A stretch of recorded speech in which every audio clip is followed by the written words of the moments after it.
रसूल अकरम सल्लल्लाहु अलैहि वसल्लम ने जो सहाबा को बात समझा दी है उससे बड़ी कोई हकीकत नहीं है।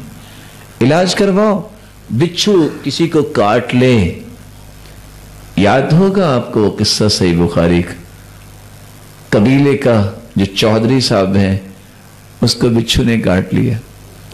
अब वो आए सहाबा के पास, हल इंदकुम राकिन, कोई है कोई दम करने वाला?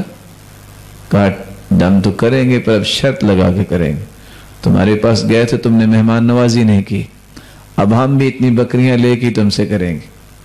तय कर ली। और सहाबी ने क्या किया? सिर्फ सूरतुल फातिहा पढ़ी।